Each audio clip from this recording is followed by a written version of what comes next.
All right, so today we're going deep on something everyone deals with. Office communication, emails, meetings, all that. We've got some really interesting material about how to make it all work. Absolutely. And we're going to break it down, give you some real practical tips you can actually use. So think of this as like a crash course in better communication at work. Right. From those emails that just, they miss the mark. Totally. Or those meetings that just feel like they drag on forever. Right. And even like how to handle, office politics a little bit. Yeah, that's the tricky one. Yeah. So we're going to break down some of the stuff we've read and give you some actionable stuff so you could, up your game at work. Yeah, for sure. So let's start with email because I feel like that's where so much communication starts these days. Yeah. It's like the first impression you make. First point of contact. A lot of times, right? Yeah, and even something as simple as the subject line, I mean, that can make or break whether someone even opens your email. Oh, yeah, that's huge. Right, and then how you sign off. Yeah. Like a kind regards versus like a cheers, Totally different vibe. Totally different vibe, right?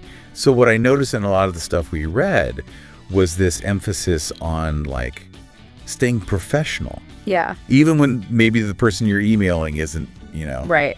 Even if they're not being super professional themselves. Yeah, exactly.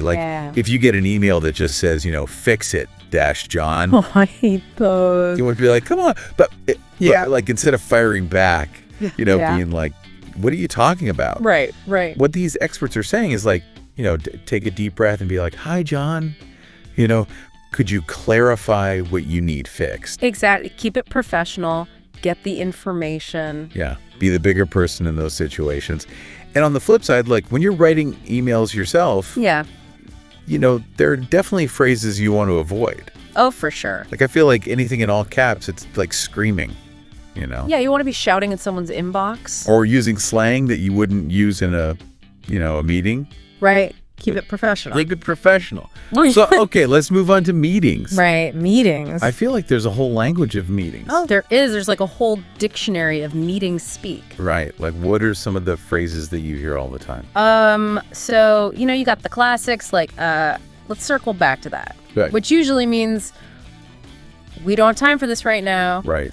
Or I want to piggyback on that idea, which is basically saying, I want to add to what you just said. But in a more, corporate way? Yeah, it's the meeting way to say it. Yeah. And one thing that stood out to me was the difference between a really good meeting and a terrible meeting. Oh, yeah. Night and day. Right.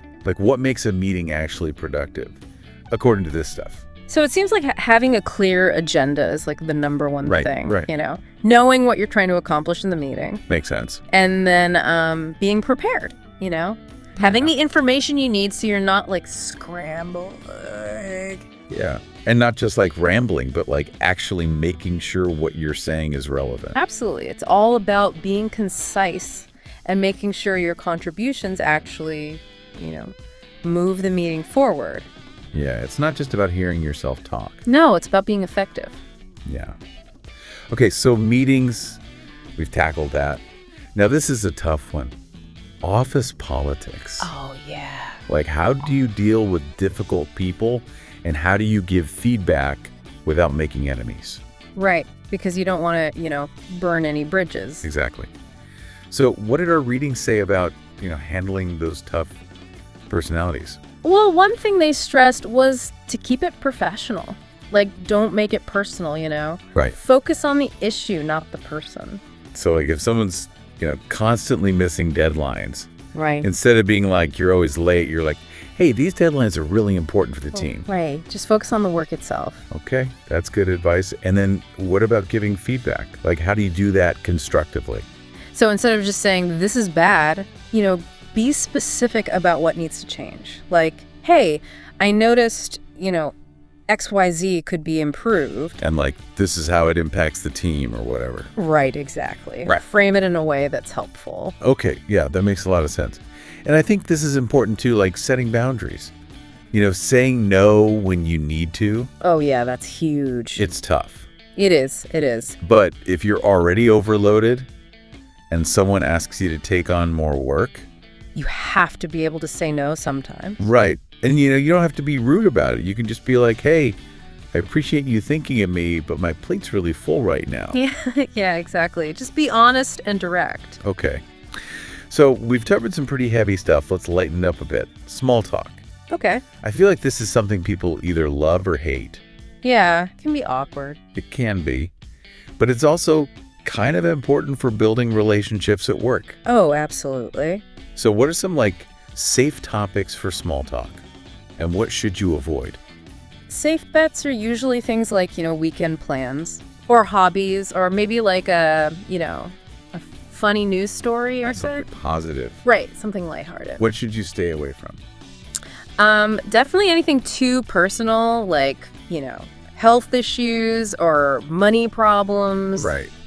And I would avoid politics or religion. Those can be really divisive. Yeah, you don't want to start a debate at the water cooler. Definitely not. And gossip, too. Stay away from talking about other coworkers behind their backs. Yeah, that's never a good look. Yeah. Okay, so we've talked about in-person communication, but so much of work these days happens online. Oh, yeah, especially with remote work. Right. Yeah. So what are some etiquette tips for, the virtual world? Well, one thing that came up a lot in our research was responsiveness. If you're on Slack or whatever messaging platform your company uses. You'll be checking it regularly. Right, and responding to messages in a timely manner. Makes sense. And what about video calls? Any advice there? Definitely make sure your camera's on. People want to see your face. Yeah, it's more engaging. And dress professionally. Even though you're at home, you still want to present yourself in a professional way. Like business on top, pajamas on the bottom. Hey, whatever works. Fair enough.